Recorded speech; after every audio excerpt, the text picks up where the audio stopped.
Àwọn ọ̀run ń sọ̀rọ̀ ògo Ọlọ́run àti òfurufú fi iṣẹ́ ọwọ́ rẹ̀ hàn. Ọjọ́ dé ọjọ́ ń fọhùn àti òru dé òru ń fi ìmọ̀. Kò sí sí ohun kan tàbí èdè kan níbi tí a kò gbọ́ ìró wọn. Ọ̀rọ̀ Ọlọ́run yìí ni mo fi ń kí káàbọ̀ sórí àkọ́tún ètò Ohùn Àwọn Kérúbù lórí ẹ̀rọ ayélujára tí a mọ̀ sí Facebook. Ẹ kú ilé o fún ẹ̀yin tí ẹ ti mọ̀ wá tẹ́lẹ̀tẹ́lẹ̀. Ẹ sì kú àmójúbà fún ẹ̀yin tí ẹ ṣẹ̀ ní wa fún ìgbà àkọ́kọ́. Mo kí yín níbikíbi tí ẹ ti ń gbóhùn wá tí ẹ sì ń gbóhùn Ọlọ́run ọ̀gá ògo lẹ́nu wa.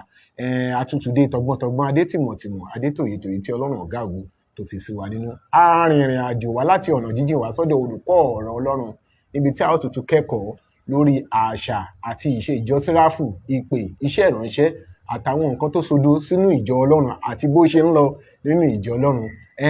Ọgbọ́n ò pin síbì kan, ìmọ̀ ò sì pin síbì kan o.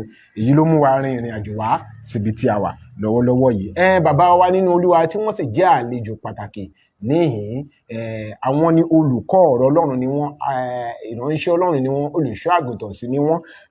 Wọ́n jẹ́ rector fún the Trinity College of Divinity tó wà ní Ẹgbẹ́dá ní ìpínlẹ̀ Èkó. Bàbá wa tí mo fi tọ̀wọ̀tọ̀wọ̀ dárúkọ Pastor Festus Taiwo, àwọn ni àlejò pàtàkì lórí ètò tòní. Bàbá wa ẹ káàbọ̀ sórí ètò. Ẹ ṣeun.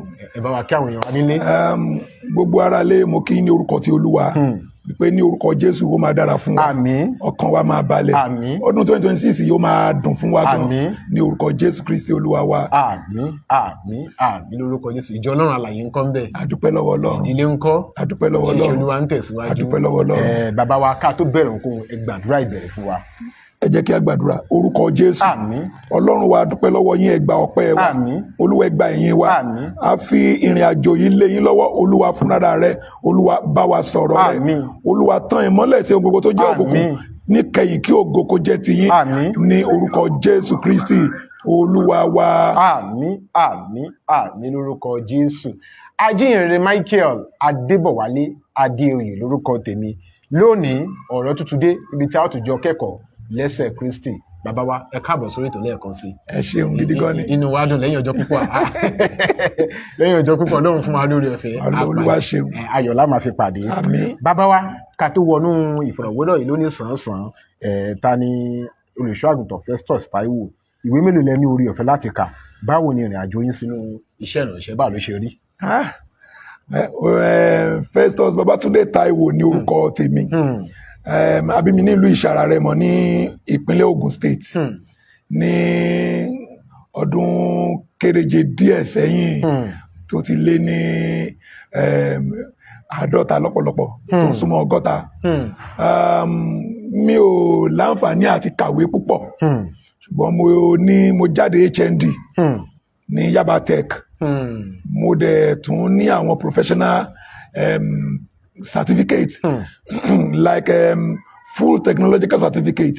Torí mo kọ́ ẹ̀kọ́ ìmọ̀ ìjìnlẹ̀, mo dẹ̀ kẹ́kọ̀ọ́ yege nínú ìmọ̀ ẹ̀rọ electrical electronics tí mo major sórí electronics. Ìyẹn tó ń pè ní elect. So mo ní HND lórí ẹ̀, mo dẹ̀ tún tẹ̀síwájú nígbà tí ó tún yá. Nígbà tí ìpè dé, mo tẹ̀síwájú. Ohun tó náà kọ́ fi pè mí ní eré orí ìtàgé. So mo máa ń ṣe eré orí ìtàgé, mo máa ń kọ script, mo máa ń direct film. Mo dẹ̀ ti ṣe àwọn fíìmù àwọn àgbéléwò kan. So mo lọ sí ilé ẹ̀kọ́ LASU, Lagos State University. Bẹ́ẹ̀ láti kẹ́kọ̀ọ́ nípa bí a ṣe ń ṣe eré orí ìtàgé, theatre art practitioner and TV productions. So mo kẹ́kọ̀ọ́ níbẹ̀, mo ní diploma níbẹ̀ ní abẹ́ ọ̀gá wa Ṣọlá Fósùdó nígbà yẹn. So lẹ́yìn ìgbà yẹn mo jẹ́ ẹni tí ó kẹ́kọ̀ọ́ nípa orin. Mo máa ń kọ orin, mo dẹ̀ tún máa ń kọ sílẹ̀. Bẹ́ẹ̀ ni mo dẹ̀ ń kọ. Ẹ tún máa ń kọ sílẹ̀. Mo jẹ́ ọ̀kan nínú àwọn akọrin ilé ìjọ Kérúbù Séráfù Onítẹ̀síwájú Ayọ̀ni tó wà ní kìlómítà 4 Àpapọ̀ Òṣòdì Expressway ní abẹ́ adarí bàbá wa olóògbé wòlíì Jíò Fákẹ́yẹ. Ẹni ọ̀wọ̀ tọ̀wọ̀tọ̀wọ̀ dárúkọ. Mo wà nínú àwọn choir níbẹ̀. Mo jẹ́ music conductor. Mo dẹ̀ jẹ́ ẹni tó ń play violin.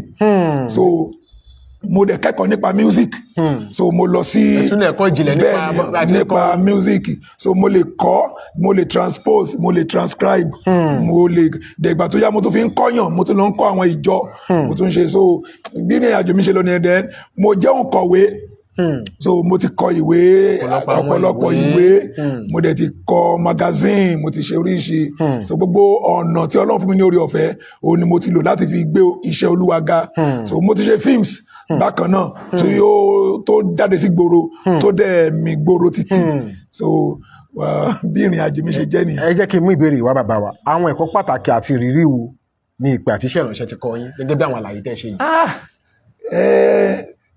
ṣẹ́rí ní ayé ìsìn yìí ọ̀pọ̀lọpọ̀ tí wọ́n ní pé àwọn ní ìpè mo máa ń wò pé ṣé òótọ́ ni ṣá nítorí kò sí ẹni tí Ọlọ́run pè tó máa fi tayọ̀tayọ̀ jẹ́ iṣẹ́ yẹn.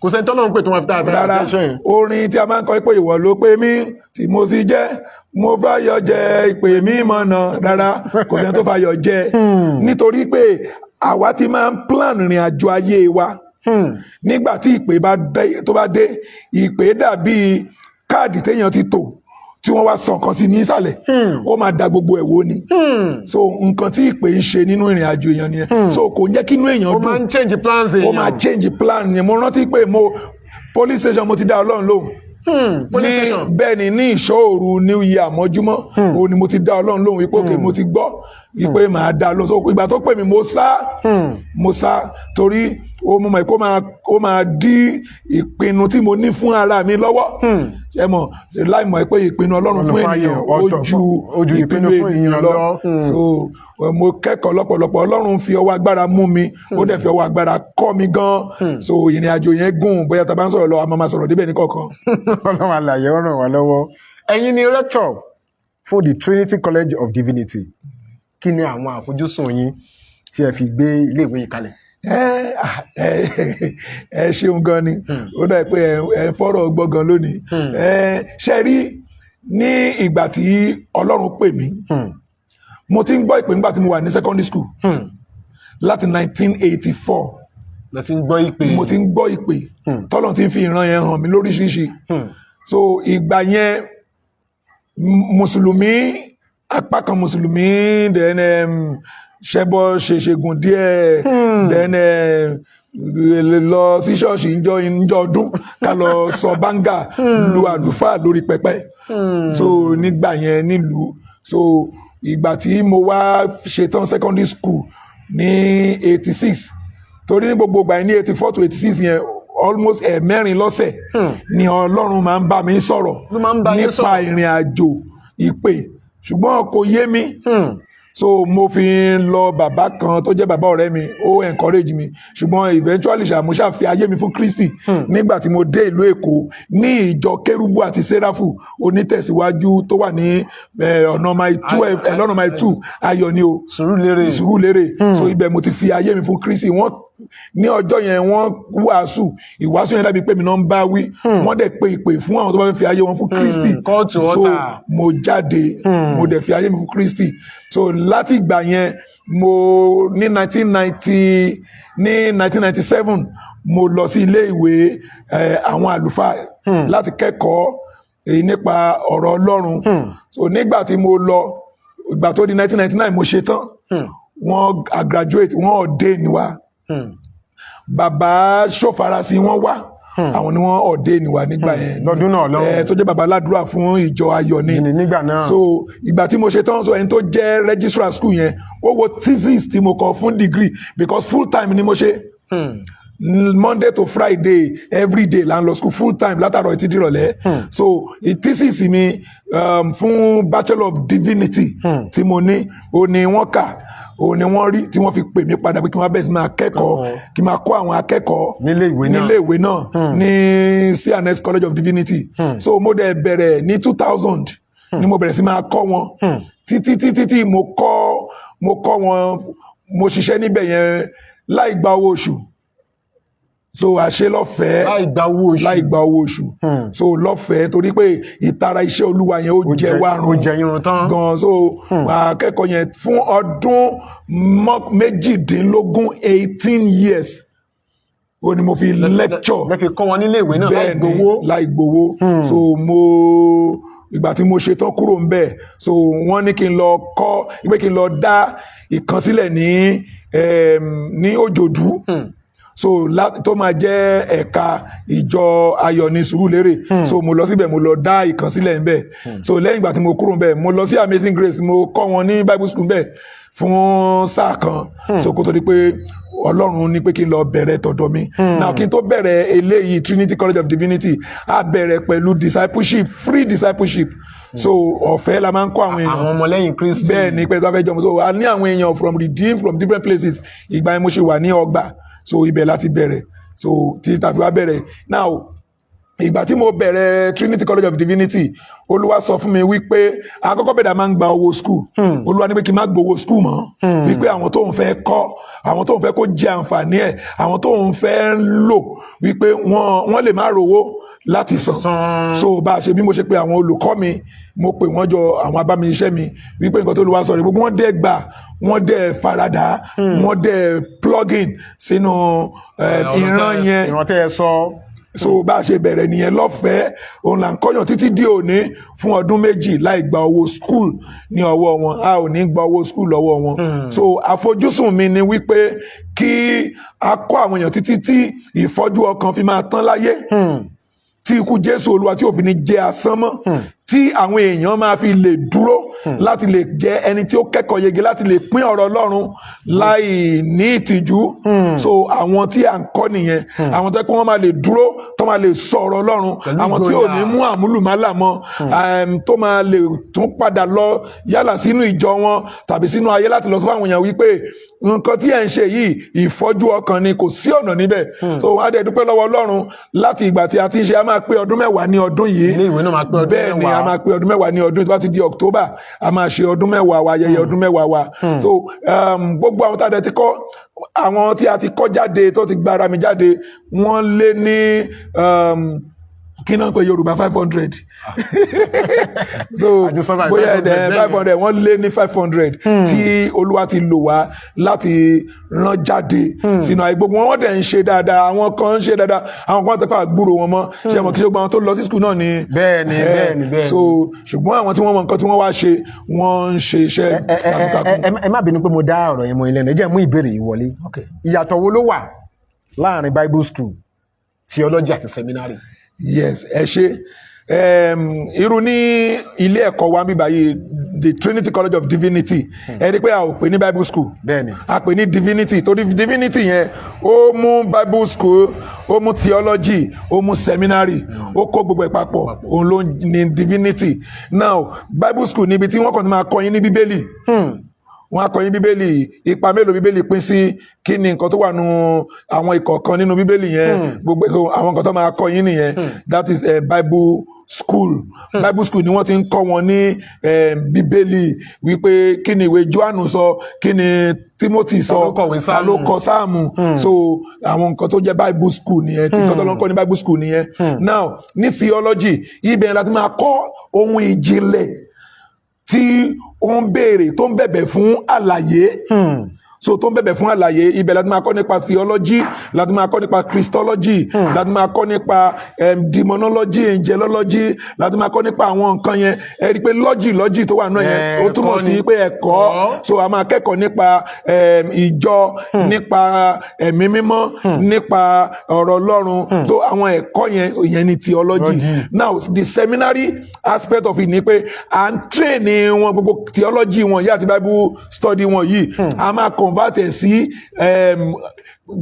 bí wọ́n ṣe lè ṣe adarí ìjọ bí wọ́n ṣe lè bójútó iṣẹ́ ìríjú tí a gbélé wọn lọ́wọ́ gẹ́gẹ́ bí àlùfáà so a máa train wọn gẹ́gẹ́ bí àlùfáà so anybody tá a bá train ní ọ̀dọ̀ wa ó lè tí àwọn tí kì bá ṣe wípé ìyapa tó wà nínú ìjọ káàkiri so ó yẹ kí ó lè function ní Anglican, kó lè function ní Catholic, kó lè function ní Methodist, kó lè èmi mo ti wàásù ní Anglican rí, mo ti wàásù ní Methodist rí, ṣe understand? So mo ti gbìyànjú ẹ̀ gan. So àwọn nǹkan yẹn ó yẹ kó lè minister ní anywhere. So mo ti bá àwọn CAC dájọ́ lẹ̀ rẹpẹtẹ, mo ti minister bẹ́ẹ̀, mo ti lọ sí Redeem, mo ti minister Redeem rí. So we are training global ministers. So kì í ṣe ọmọ Kérúbù nìkan nínú school wa, ọmọ CAC wa, Redeem wà ń bẹ̀ lọ́wọ́lọ́wọ́ bá ṣe ń sọ̀rọ̀ yìí, CAC wà láàrin wa, Sẹ̀lẹ̀ wà ń bẹ̀. So gbogbo ìjọ ni wọ́n wá bẹ́ẹ̀ iná wá sí àárín wa. So àti ní èèyàn tó wá láti Anglican Church rí tó wá kẹ́kọ̀ọ́.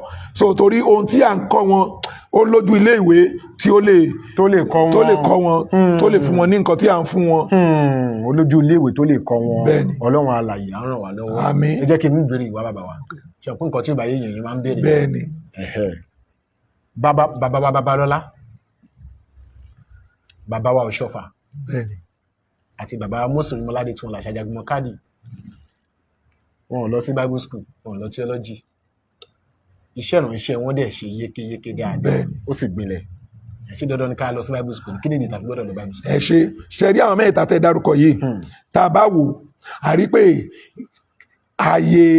àìlọ sí ilé ẹ̀kọ́ Bíbélì ó yọ ọ́ lẹ̀. So nígbà táwọn náà wá bẹ̀rẹ̀ ẹ̀kọ́, táwọn náà wá bẹ̀rẹ̀ iṣẹ́ ìránṣẹ́, so ẹ̀kọ́ yẹn, ilé ìwé yẹn, àwọn náà wá rí pé ó yọ ọ́ lẹ̀ fáwọn, àwọn náà wá dá Bible school sílẹ̀, wọ́n dá theology school sílẹ̀. So kò sí ní ara kejì, kò sí ẹni tí ó fẹ́ di àlùfáà ní CAC tí ò ní gba theological school wọn kọjá. CAC theological seminary wọ́n máa gbà kọjá. Kò sẹ́ni tó fẹ́ jẹ́ àlùfáà ní Sẹ̀lẹ̀ tí ò ní gba theology school wọn kọjá.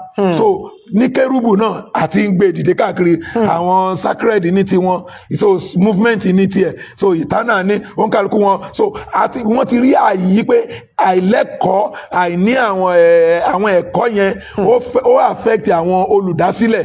Lóòótọ́ Ọlọ́run lò wọ́n, bẹ́ẹ̀ kẹwàá yìí máa jí pé wọ́n wá ní òye, wọ́n ní ìmọ̀ yìí bí àwa ṣe ní sìn. Pé ṣé ìrànṣẹ́ yẹn á lọ sókè gidi. Ó máa lọ sókè. Now ẹ wo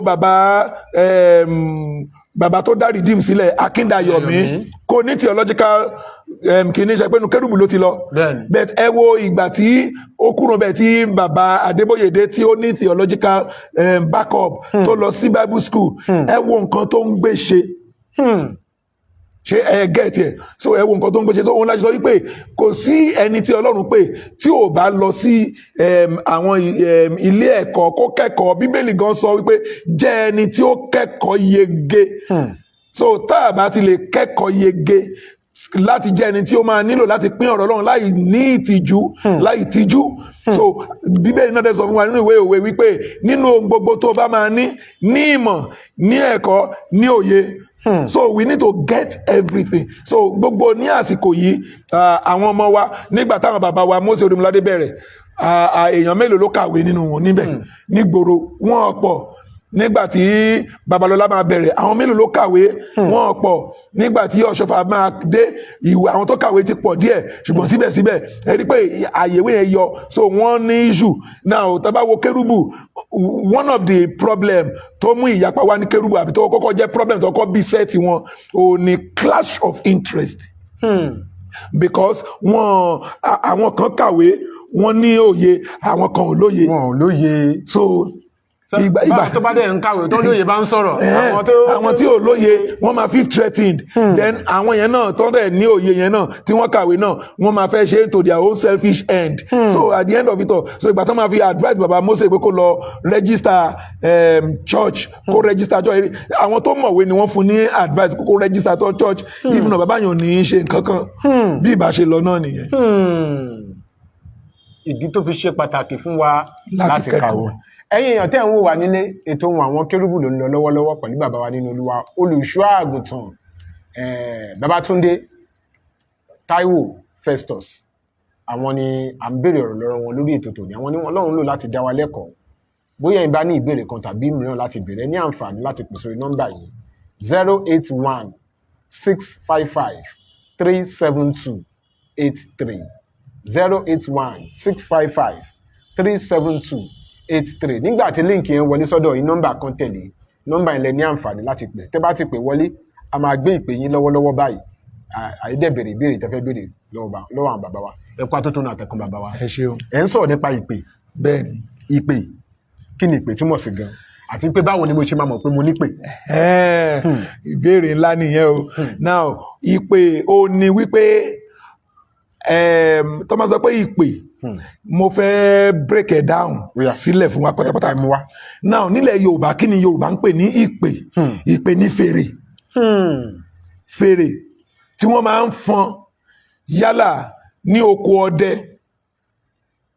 láti lè fi pe àwọn tí wọ́n kò ní ayé àtijọ́ tó bá lọ sóko ọdẹ wọ́n máa ń pe kíní kan ní ipò wọn fẹ́ lọ ṣe ìṣípà ọdẹ láti pé wọ́n máa ń lọ in group láti lọ dojúkọ oko kan inú igbó kan so wọ́n fẹ́ lọ pa àwọn ẹran tó wà bẹ́ẹ̀ wọ́n máa ṣe so wọ́n ń kálukú máa fọ́n sínú igbó pẹ̀lú ajá tí wọ́n fi ń ṣọdẹ so nígbà tó bá ti wá ṣe tán wọ́n ti sọ ọmọ kan pàdé bíbá yìí o nígbà tásìkò bá tó wọ́n máa blow wọ́n á fọ́n fèrè yẹn so wọ́n ń pe ìpè wípé ẹ máa bọ̀ o àti ṣetán o. number one ìpè nílẹ̀ Yorùbá ó ní fèrè tí ọba máa ń gbé jáde wípé kí wọ́n lọ fọ́n ní àárín ìlú tàbí aago láti lè fi pe àwọn èèyàn jọ láti fún wọn ní information. ṣe understand so kábíyèsí fẹ́ sọ ọ̀rọ̀ ó fẹ́ bá àwọn aráàlú sọ̀rọ̀ so á rán akígbe kó lọ so wọ́n á gbé fèrè now nílẹ̀ Haúsá wọ́n ń pè ní kàkàkí.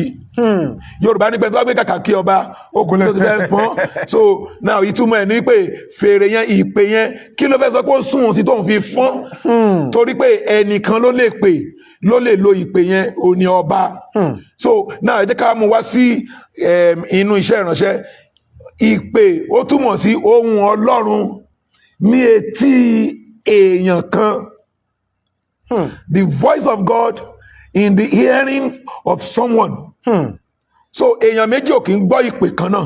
èèyàn méjì ò lè gbọ́ ìpè kan náà. rárá a lè jọ sùn ká wá gbọ́ ìpè lẹ́ẹ̀kan náà. bá a ṣe jọ jókòó yìí Ọlọ́run ò lè pè wá lẹ́ẹ̀kan náà.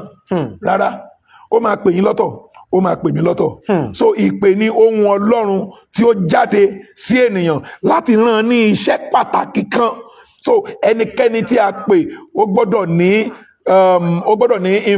ní information ó gbọ́dọ̀ ní iṣẹ́ tá a gbélé lọ́wọ́.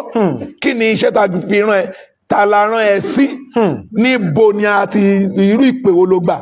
so àwọn nǹkan yẹn ó gbọ́dọ̀ jẹ́ nǹkan tó yẹ pé ẹni tí ó bá ń sọ pé Ọlọ́run pè òun ó gbọ́dọ̀ jẹ́ nǹkan tó gbọ́dọ̀ lè ṣàlàyé ìpè kí ni ìpè tí a pè ẹ́. ó gbọ́dọ̀ lè ṣàlàyé ẹ̀. bẹ́ẹ̀ ni irú ìpè tá a pè é kí ni ìpè tá a pè ẹ́. then ọ̀pọ̀lọpọ̀ ń parọ́ mọ́ ìpè tí Ọlọ́run ò pè.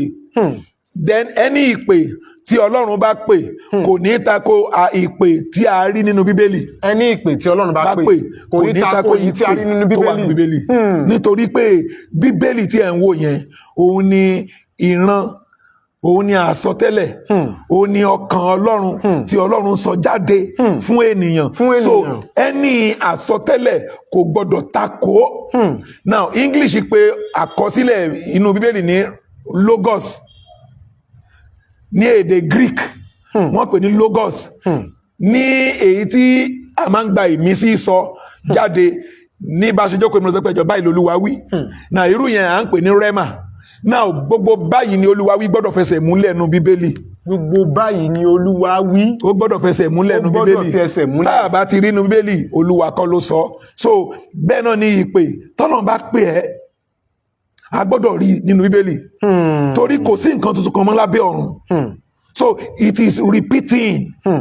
so you understand. so Ọlọ́run pè mí sìn mo nípa Ọlọ́run pè mí as a prayerist ìpè kí n kàn lọ máa gbàdúrà kí n máa ṣe no kò sí nǹkan tó jọ nínú Bíbélì pàápàá jùlọ in the New Testament. We are not Old Testament believers. We are New Testament believers. Ẹ̀jẹ̀ Jésù ló rà wá padà. So a gbọ́dọ̀ fi Jésù ṣe àwòkọ́ṣe.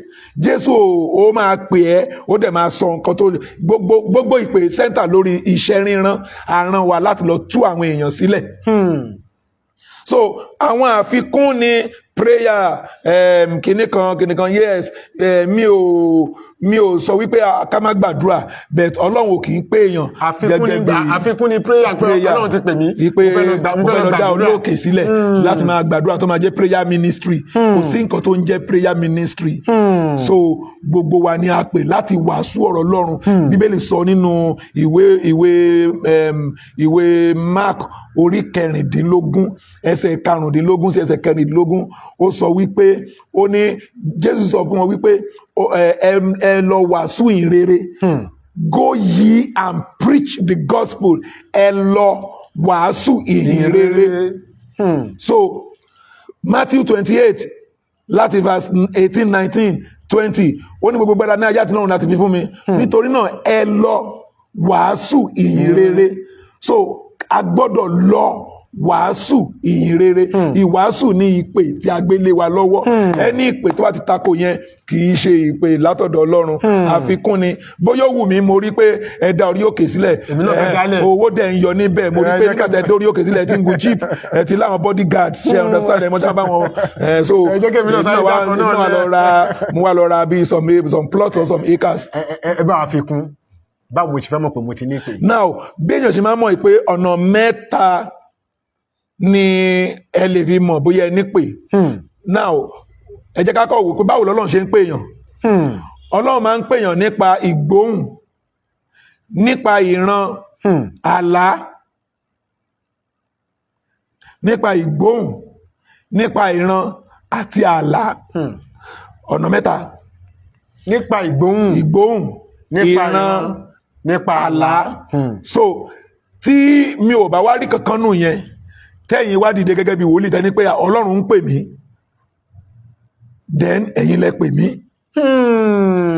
ìyẹn ni pé kó tó di pé wọ́n sọ fún mi pé Ọlọ́run pè mí èmi náà ti gbọ́dọ̀ rí àpẹẹrẹ kan exactly so confirmation ni ìran látọ̀dọ̀ wòlíì tàbí pásítọ̀ máa jẹ́ fún yín pé ok nǹkan tí mo rí yẹn ok làwọn máa wá fìdí ẹ̀ múlẹ̀. Ṣé understand? Very simple thing. Ẹ lè fẹ́ pe ọmọ yín rán níṣẹ́ kẹ́ wá pè mí pé kí n bá yín pe ọmọ yín tó wà níwájú yín. Ṣé understand? So èmi wà níwájú Olúwa gbogbo ọmọ Ọlọ́run ni wá. Ṣé adẹ̀ wà níwájú Olúwa Ọlọ́run dẹ̀ fẹ́ rán mi níṣẹ́. Ọlọ́run ò ní pè yín wípé sọ fún Festus pé mo fẹ́ rán níṣẹ́. Ṣé ẹ gẹ́ẹ̀tì ẹ̀? So mi ò ní fẹ́ rán ọmọ mi níṣẹ́ ń sìn kí n wá pè yín wípé ẹ bá mi sọ fún ọmọ mi gbogbo lọ ra búrẹ́dì wá. Rárá tó dẹ̀ wà wájú mi tọmọ mi wà wájú mi so Ọlọ́run ò ní pè èèyàn kó jẹ́ pé the first a máa ń pè ní initial call Ọlọ́run ò ní fún ẹ ní initial call through somebody through third party no it is going to be between you and your God láàrin wa àti Ọlọ́run ni Ọlọ́run máa bá ẹ sọ̀rọ̀ yálà nínú àlá nínú ìgbóhùn tàbí nínú ìránṣẹ́ tí ò bá wá yí ẹ ẹlòmíà wá sọ fún ẹ confirmation gbọ́dọ̀ wà bẹ́ẹ̀ ni so báwo lẹ ṣe wá lè mọ̀ bí Ọlọ́run ń pè yín nínú àwọn àlá tẹ́ ńlá táwọn ẹ̀mọ́jà wọn náà ti ń béèrè question àwọn tó wá sí school wọ́n béèrè question yẹn àwọn míì wọ́n máa wá ẹlòmíà kọ́ wọn pé pásọ̀ pé you are my mentor I want to ask you a question báwo ló ń ṣe lè mọ̀ wípé Ọlọ́run pè òun so a máa ní kó jókòó a máa farabalẹ̀ counsel ẹ̀ a ní àwọn ìbéèrè tá a máa béèrè lọ́wọ́ ẹ̀ kí ni irú àlá tó ń lá kí ni ìran tó ń rí so ó gbọ́dọ̀ lè sọ fún wa irú àlá yẹn irú ìran yẹn fún àpẹẹrẹ ẹlòmíì lè lálàá ipò ń jókòó sí di mọ́tò òun dẹ̀ ń drive làwọn èèyàn dẹ̀ wọlé wọ́n kún inú ẹ̀ so bí òun yẹn ṣe rí nìyẹn ṣe ọ̀nà bọ́lọ̀ ṣe pè nìyẹn now èmi mo lè sọ pé ìgbà tí mo rí wípé mo wà nínú igbó mo ń ṣán oko ṣe ọ̀nà àwọn èèyàn dẹ̀ wá help mi wọ́n join ni wọ́n ṣe àwọn mọ́kànlá wọn yẹn ṣàpẹẹrẹ ni o so gbogbo kíní yìí ó ń túmọ̀ sí ìpè ó ń túmọ̀ sí pé àkọ́mọ́ sọ pé Ọlọ́run ń pè ẹ́ nìyẹn o so kó ya try kó prepare o kó múra sílẹ̀ gidi gan ni so torí ẹlòmíì tí ò bá múra sílẹ̀ fún ìpè máa ń dé báyàn lójijì then number 2 ni pé tí èèyàn míì tí ò bá lè identify ìpè yẹn nínú ayé ẹ̀ a máa identify ìpè nípa àwọn encounter tá a tún ní àwọn ìdojúkọ bẹ́ẹ̀ ni tá a ní ó máa ń jẹ́ atọ́ka ìpè fún èèyàn ó máa ń jẹ́ atọ́ka ìpè so àwọn ọ̀nà tá a lè fi mọ̀ Ọlọ́run pè wá nìyẹn. ó dà bàbá wa nítorí ọlá àkókò ẹ̀yin tẹ́ wà ní tẹ́ bá fẹ́ pè wọlé adépẹ́ wà ń bẹ̀ dáadáa tẹ́ ń wò wá 081-655-372-83 tẹ́ ẹ bá fẹ́ pè wọlé ẹ ní àǹfààní láti béèrè àwọn ìbéèrè tẹ́ bá fẹ́ béèrè a máa gbé ìpè yín lọ́wọ́lọ́wọ́ báyìí tẹ́ bá fẹ́ béèrè ìbéèrè kankan lọ́wọ́ àwọn bàbá wa a máa gbé ìpè yín lọ́wọ́lọ́wọ́ báyìí tó bá fẹ́ pè wọlé nọ́mbà tó bá líǹkì yẹn wọlé sọ́dọ̀ yín òun lẹ ní àǹfààní láti pè sí 081-655-37283 bàbá wa nínú olúwa olùṣọ́ àgùntàn Babátúndé Táíwò Festus àwọn ni àlejò wa tí mo fi tọ̀wọ̀tọ̀wọ̀ dárúkọ àwọn ni à ń gbọ́ ọ̀rọ̀ látẹnu wọn lórí ètò tòní bàbá wa ẹ jẹ́ kí n tún wọlé báyìí. Ìpè sí iṣẹ́ ìránṣẹ́ àti ìpè sí láti dá ìjọ sílẹ̀ ṣé bákan náà ni. bẹ́ẹ̀ ni bákan náà ni torí ìjọ iṣẹ́ ìránṣẹ́ ni iṣẹ́ ìránṣẹ́ ni ìjọ so ìpè sí láti dá ìjọ sílẹ̀ ìpè sí iṣẹ́ ìránṣẹ́ nǹkan kan náà ni nǹkan kan náà ni fún àpẹẹrẹ tí Ọlọ́run bá pè ẹ́ wípé kó o máa wàásù káàkiri àwọn kan tó ń wàásù fún yẹn o nílò láti kó wọn jọ láti kọ́ wọn bí a ṣe ń wàásù which is discipleship. Ṣé understand? Now Ọlọ́run pè mí wípé kí n máa wàásù ìhìn rere mo wá bẹ̀rẹ̀ sí máa wàásù àwọn tí wọ́n fi ayé wọn fún Kristi yẹn mo nílò láti train wọn mo nílò láti grow wọn mo nílò láti kọ́ wọn kí wọ́n lè dàgbà nínú Kristi káwọn náà lè máa ṣe nǹkan tí mò ń ṣe.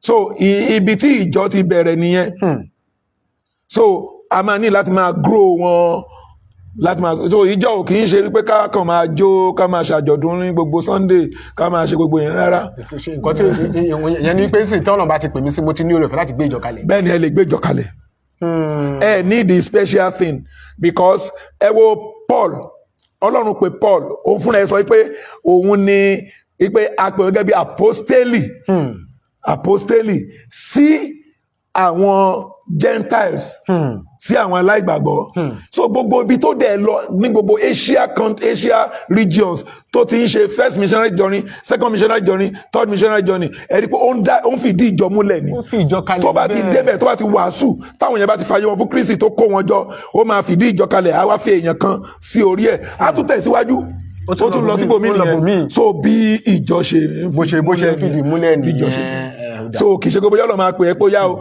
lọ dá ìjọ sílẹ̀ o rárá ẹ wo ìjọ kérúbù wa yìí Ọlọ́run ò pe bàbá wa Mósè Olúmiládé wípé pẹ̀lẹ́ o Mósè lọ dájọ kalẹ̀ o rárá Ọlọ́run pè gẹ́gẹ́ bí ajíhìnrere ó dẹ̀ ń lọ láti ipá dé ipá ó ń wàásù ó ń gbàdúrà wọn nítorí pé ó ti wà fond of prayer tó bá débi ní ẹjẹ àgbàdúrà tó bá débi ẹjẹ àgbàdúrà tó bá débi ẹjẹ àgbàdúrà so àwọn èèyàn máa béèrè pé ṣé bàbá yẹn tó máa ń gbàdúrà yẹn ṣó ti kọjá ṣé bàbá aládùúrà yẹn ti kọjá so bàbá aládùúrà kì í ṣòye so iṣẹ́ ni iṣẹ́ tí bàbá wa Mósè Olúmiládé ṣe so ó ló gbé orúkọ yẹn jáde so ẹ wo gbogbo àwọn tí wọ́n wá tẹ̀lé àwọn onífá wọ́n fi ifá wọn sílẹ̀ àwọn ọlọ́pẹ̀lẹ̀ àwọn ọlọ́sànyìn àwọn onígunnu so gbogbo wọn fi òrìṣà wọn sílẹ̀ wọ́n tẹ̀lé so ó ní láti kó wọn jọ láti grow wọn kí wọ́n lè dàgbà nínú Kristi so ìjọ fẹsẹ̀ múlẹ̀. yẹn ni wípé tí èèyàn bá ní ìpè ó lè dá ìjọ sílẹ̀ Ọlọ́run alààyè á ràn wá lọ́wọ́. Nígbà kan nínú ìjọ ìbéèrè afẹ́ rí bákan díẹ̀ nígbà kan nínú ìjọ a mọ̀ pé ìjọ ló máa ń da òróró léèyàn lórí fún àwọn ìpè márààrún ìjọ ló máa ń da òróró léèyàn lórí. Mi ò ní pè mo fẹ́ lẹ́kọ̀ọ́ sí nípa ọ̀rọ̀ Ọlọ́run mo lọ sí Bible school nígbà tí mo jáde níbẹ̀ wọ́n da òróró pásítọ̀ lèmi lórí nígbà tí mo jáde níbẹ̀ kí lójú ìwòye yín sínú nǹkan bẹ́ẹ̀ ni káàdì ẹ̀ mọ̀ wípé nígbà kan ìjọ ló máa ń da òróró ajínrere olùṣọ́àgùntàn wòlíì láwọn èèyàn lórí now ẹ ṣe ní ayé àtijọ́ nígbà tí àwọn tí wọ́n jẹ́ olórí ìjọ tí wọ́n ní ẹ̀mí Ọlọ́run kì í ṣe láyé èsì tó yẹ pé àwọn tí wọ́n jẹ́ olórí ìjọ wọ́n kún fún ẹ̀tanú ìbínú ìrunú ìṣọ̀tẹ̀ tí wọ́n kún fún àìnífẹ̀ẹ́ ọmọnìkejì àìfẹ́ kí ọmọ abẹ́ wọn dìde so ọmọ abẹ́ wọn tí Ọlọ́run ń pè tí àwọn fúnra wọn mọ̀ pé ìpè Ọlọ́run wà lórí eléyìí ó ń dún lórí ẹni yìí ṣùgbọ́n torí pé wọ́n ń gbádùn ẹ̀ torí pé ó wúlò fún wọn wọn ní fẹ́ rìlíìsì ẹ̀ kó lọ wọn dẹ̀ fẹ́ kó lọ wọn fẹ́ kó lọ so wọn ní fòróró yàn wọn ní dà òró lé lórí ó máa sìnkú ni so ayé ẹnìyẹn àwa máa rí rádaràda kò náà pé ìpè ló ń dàrún láàmú ayé ènìyàn máa rí dáadáa. mo ti rí èèyàn tó yẹ pé ó wà ní abẹ́ iṣẹ́ ìránṣẹ́ olùṣọ́ àgùntàn kan, Ọlọ́run ń pè olùṣọ́ àgùntàn yẹn mọ̀, olùṣọ́ àgùntàn yẹn dẹ̀ ń sọ fáwọn ọ̀rẹ́ wípé Ọlọ́run pé lẹ́gbẹ́jà yìí ọ̀rẹ́ olùṣọ́ àgùntàn wọn sọ pé ẹni tó wúlò fún ẹ tó o bá jẹ́ kó mọ̀ wo ó ti lọ so tí olùṣọ́ àgùntàn bá sílé òun ló máa ń ṣiṣẹ́ bẹ́ẹ̀ ló máa ń ṣe gbogbo kinní yẹn so bẹ́tà yé ò dáa so torí ẹ̀ nígbà míì tó bá lọ sí Bible school irú ní Bible school lọ́dọ̀ wa níbàyí Ọlọ́run fún àwa ní mandate wípé àwọn tí òun bá mú wá àwọn tí wọ́n bá fẹ́ ṣe ordination ká ordain wọn nítorí pé ọ̀pọ̀lọpọ̀ wọn ní issue pẹ̀lú olórí ìjọ wọn so wọn ọ̀dẹ̀ ní ever ordain wọn láyé then number 2 ó ní wípé ẹlòmíì nígbà tí tó bá kẹ́kọ̀ọ́ débì kan ó máa rí pé nǹkan tí wọ́n ṣe nínú ìjọ wọn wípé kò tọ̀nà ó tako bíbélì òun á dẹ̀ máa try láti sọ fún wọn wọ́n á ní wípé ó fẹ́ pa ìlànà dà so wọ́n lè silence ẹ̀ anything náà lè ṣe fún so irú èèyàn bẹ́ẹ̀ yẹn a nílò láti set ẹ̀ free láti tẹ̀síwájú. kó tẹ̀síwájú. a rí pé yín kan ń pè wá lórí WhatsApp ẹ má pè wá lórí WhatsApp orí normal call ní kẹ́ ẹ ti pè wá orí normal call ní kẹ́ ẹ ti pè wá tẹ́ bá ti pè wá lórí normal call a máa gbé ìpè yín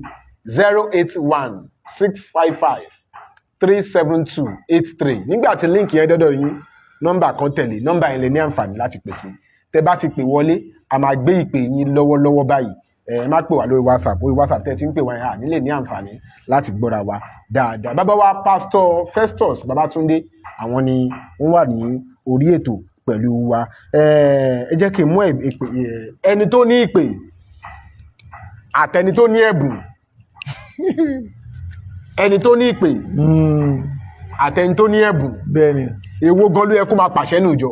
ẹni tó ní ìpè òun ni torí pé Ọlọ́run ló pè ṣùgbọ́n ẹni tó ní ẹ̀bùn lásán ló ní Ọlọ́run ò pè ṣe understand ẹni tó ní ìpè ní mandate ó ní àṣẹ Ọlọ́run pè Ọlọ́run dẹ̀ fi àṣẹ lé lọ́wọ́ ṣùgbọ́n ẹni tó ní ẹ̀bùn máa ń rub on people fún àpẹẹrẹ tí n bá jẹ́ aríran tíyàwó mi jẹ́ aríran Ọlọ́run lè máa pe àwọn ọmọ mi ẹ̀bùn yẹn máa ṣíjìbò wọn àwọn náà máa ríran.